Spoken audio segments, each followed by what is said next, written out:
engagement pour le parti, ça se sent ici. Ça se voit déjà. Et je sais que vous aimez le parti parce qu'il prône le changement. Vous ne suivez pas les partis parce qu'on vous apporte quelque chose. C'est la première fois que je viens vous voir, que votre président vient vous voir. C'est la première fois que beaucoup d'entre vous me saluent la main de leur président.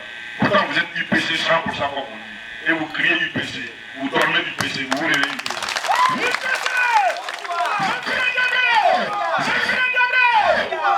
C'est ça le vrai militantisme, c'est ça le vrai engagement. Et je tiens vraiment à saluer cette grandeur d'âme et cet engagement-là, parce que c'est ça qui fait la force d'un parti, et c'est ça qui fait la fierté d'un président de parti.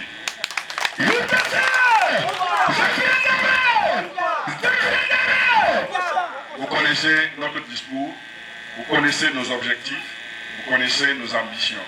Tout tourne autour d'un seul mot, le vrai changement. C'est le vrai changement que nous voulons. Vous avez suivi tout le combat que nous avons mené depuis Ouagadougou, mais je sais que même vous ici aussi, vous étiez engagés dans ce combat-là. En fait, c'est la sommation de tous ces efforts-là qui nous a donné la situation qu'on a eue au mois d'octobre à Ouagadougou. Certains peuvent penser que le fait que le régime de Blaise Compaoré soit tombé là, tout est gagné. Non, pour nous, ça c'est d'abord la moitié du changement. L'autre moitié là, c'est le 11 octobre qu'on va avoir ça.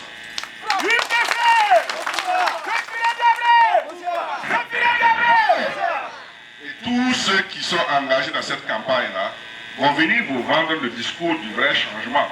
Nous, on n'a pas besoin de parler longtemps et loin pour vous convaincre. Quand je regarde un peu dans cette assistance-là, je vois beaucoup de jeunes.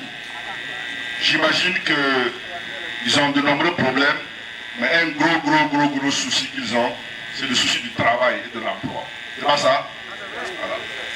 Vous êtes dans ces zones-là, comme vous dites, il n'y a pas de radio, il n'y a pas de télévision, il n'y a pas de route goudronnée.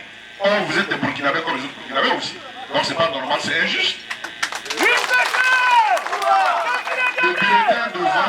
Le bulletin de vote qu'une personne de Togo la met là, c'est la même valeur que le bulletin de vote qu'une personne de Ouagadougou met, de Bobo-Dioulasso met, de Bafora met, de Kawa met. Donc on a à avoir à l'esprit que si on veut vraiment qu'il y ait la justice, il faut qu'on s'intéresse à des zones comme celle-là. C'est pour cela que nous, à l'UPC, on parle de développement mieux partagé.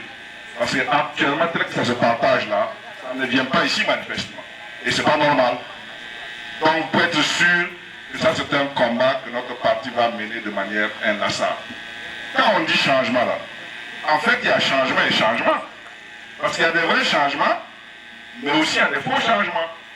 Si moi, ici là, je me lève, je vais derrière la voiture là-bas, ou derrière, sous l'arbre là, cet habit là, je l'enlève, je retourne, et je reporte, et je vais m'arrêter ici. C'est un vrai changement ou un faux changement? Un faux changement.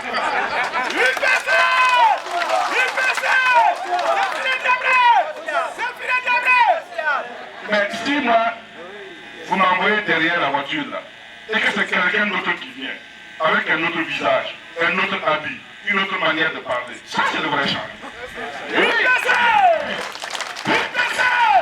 Donc c'est à vous de faire en sorte qu'on ne vous induise pas en erreur. Nous ce qu'on veut là, c'est un vrai changement. Et pour nous, ça passe par beaucoup de choses, dont deux fondamentales.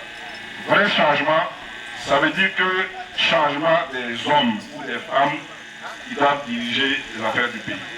Et vrai changement, ça veut dire changement de la politique qu'ils vont mettre en application pour gouverner le pays.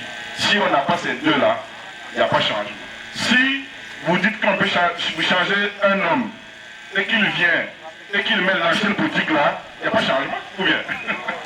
C'est un changement. Voilà. Oui. Donc c'est important que vous ayez cette notion-là. Parce que comme nous sommes en campagne, il est clair que beaucoup de leaders vont venir ici se promener, etc.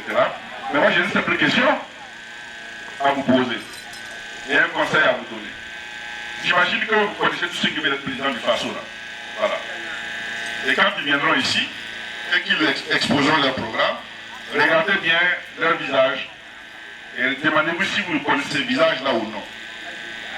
Posez-moi un certain nombre de questions. Ce monsieur c'est qui? Il était quoi avant? Il a fait quoi et avec qui? Et il a fait quoi pour Togo quand il était puissant?